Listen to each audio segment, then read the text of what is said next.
Boats on the Tyne by Dalton Linkleter, born 1928. Memories of life on the river in the late 1940s and early 50s.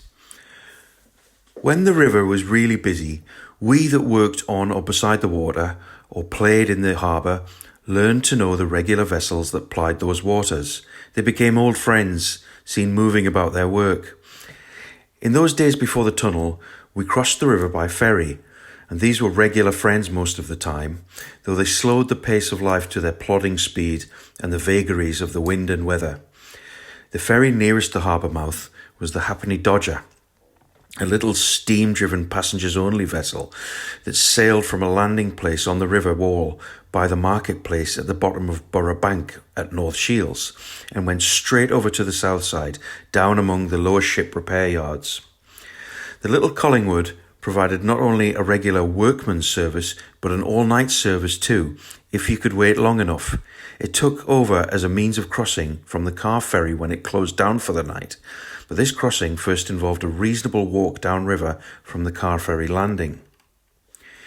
Neighbouring the Halfpenny Dodger on the north side was the bridge and floating pontoon of the car ferry. This service carried cars, commercial vehicles and passengers from the new quay at North Shields upriver to South Shields Marketplace landing stage. On its mini river cruise, which took about 15 minutes or more depending on the river traffic, it passed the busy ship repair yard of Smith's with its associated activity and collection of bigger vessels awaiting repair. When it crossed to the south side, it moved along moored tugboats, waiting colliers and more ships lying off the south side repair yards, while under the lee of each landing stage were a collection of interesting small boats, foy boats and official motor launches. There were 3 of the big car-carrying steam ferries available for this service: newer Northumbrian, the Tynemouth and the old South Shields that lay at a buoy upriver from the marketplace landing, as a stand-in should one of the others be out of service. These old steamers produced the same evocative smells that come from steam trains and traction engines: oil, smoke and hot metal. There was a saloon for cold wet days on the main deck and a bridge deck where one could view the river and watch the driver.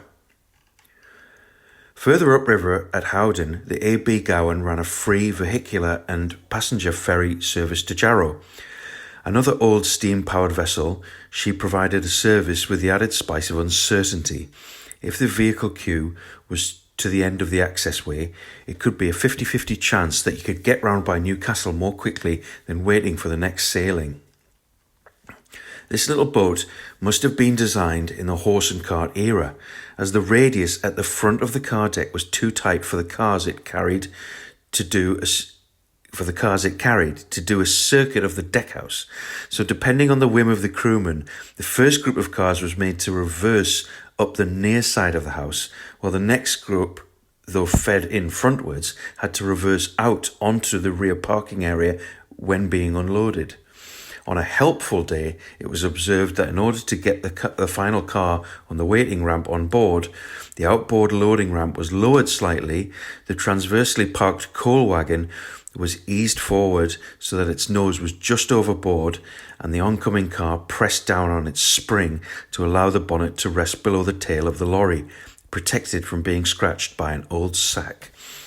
There were many probably only half-true stories of the A.B. Gowan and its adventures during and before its voyages across the river, when for some reason the ship couldn't sail after being loaded with cars and lorries. They were all unloaded backwards down the ramp and up the long narrow access road back to Howden Road. The story of lack of coal and consequent steam letting the old girl drift off gently downriver together with her passengers. In strong flood or ebb tides, she did a lot of crawling up the slack water at the river edges after a very diagonal run across. The little steering engine produced a gentle chuckling sound heard through the car windows as she performed her various antics during the big adventure, making it sound as if she was thinking over the next joke to play on her customer and sniggering about it. Upriver at Wallsend, the Jarrow-based mid-Tyne ferries ran a service to cater for the shipyards and docks on both sides of the river. These motor ferries ran from Jarrow up to Walker, then back to Jarrow and over to Wallsend, then back to Jarrow.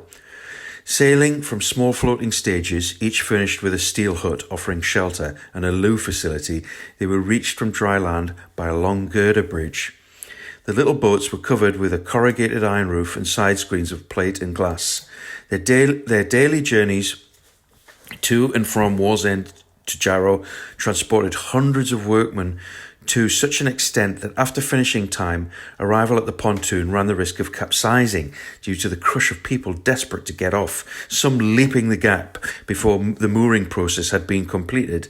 The tale goes that the captain often refused to come alongside until the gaggle spread itself out across the deck. On summer Saturdays and Sundays, the service ran river trips downriver to the harbour mouth and upriver under the bridges to Wright and Willows, with occasional riverboat shuffles on summer evenings. Above this point, bridges took over the river crossing, but old maps show the odd dotted line indicating other ferry crossings. The fish quay at North Shields produced a rash of steam drifters and trawlers, which all seemed to leave the Tyne on a Sunday afternoon, regardless of the weather conditions, and we watched them as they pounded through the tide, ripe at the pier ends off the North Sea fishing grounds, trailing their plume of black coal smoke low over the water. There were days when it looked difficult for them to find a berth at the fish quay and to get themselves clear, too, of the crowd and to get off to sea. Apparently, some of the skippers were a little worse for wear as they left the pub after the pubs closed on Sunday lunchtime and reportedly chased some of the sailing fraternity round the wrong sides of the navigational buoys on their way out of the piers.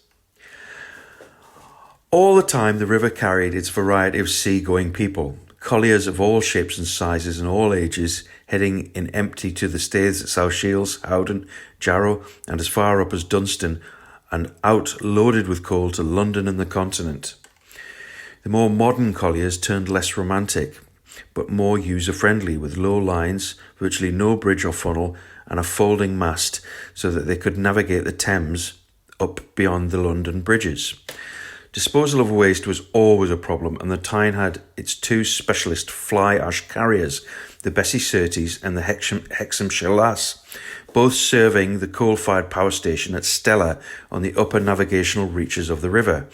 These special little motor ships ran off to sea to dump the fine power station ash far away from land, so they regularly passed up and down the river. In fact, it seemed that every time you walked the pier or crossed the ferry, one or other was going in or out. All the time, on all parts of the river, there was a continuous activity of tugboats, always appearing in a hurry and always of a familiar style, jaunty and rakish, with high bridges and heavy colourful funnels and a permanent bone in their teeth. From Newcastle to the Herd Sands, they seemed to be continually busy. Not only new tugs worked the river, these vessels seemed to be everlasting, frequently going back to the early 1900s, with paddle tugs still operating. One of our favourites was the Conqueror. The Conqueror was an old two-funnelled steam paddle tug that hung about the Herd Sands. The funnels were side by side, while the wooden bridge was just an open box, out of the top of which the skipper's head appeared. Latterly, she was very smart, with blue and white vertical stripes and black anchor symbol of the anchor tugs of France Fenwick. If you add all these to what seemed to be the dozens of foy boats that spawned from the Groyne Beach, the pilot boat, the port medical launch, and all the different yard motor launches, and a great smattering of pleasure fishing boats, and all the big ships coming and going, or just staying, we felt we knew them all.